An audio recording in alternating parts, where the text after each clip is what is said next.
Меня зовут Бокарева Кристина. Я родилась и живу в Ижевске. Добровольцем Удмуртского регионального отделения Всероссийского студенческого корпуса спасателей я являюсь уже на протяжении 5 лет.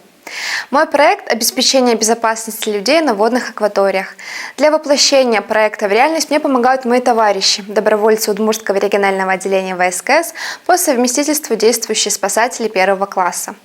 Выбор в этом направлении очень прост. Удмуртская республика богата водными объектами. Учитывая их разнообразие и площадь, возникает проблема оказания своевременной и квалифицированной помощи людям при возникновении экстремальной ситуации на воде.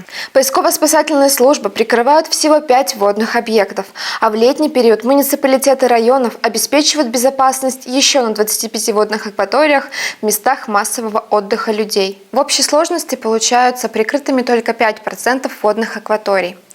В связи с этим мы наблюдаем очень печальную статистику. Гибель людей за прошедшие 2 года в регионе увеличилась на 8%. Это становится очень серьезной проблемой. Для реализации проекта мы выбрали поселок Волушка на территории Ижевского пруда, где расположен стихийный пляж.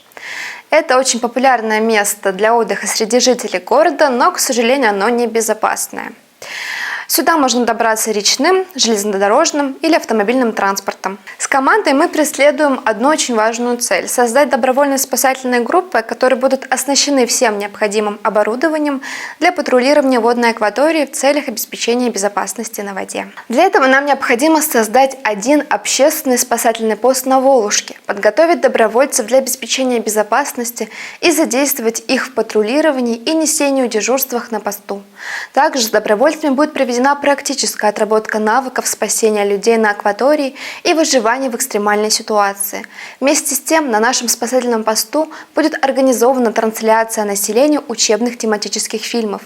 В ходе реализации проекта мы изготовим и распространим тематические памятки в области культуры и безопасности на воде среди населения сельских районов республики и проведем акцию по очистке и благоустройству части приводной территории Ижевского пруда. Благодаря проекту пляж на Волушке станет безопасным и чистым.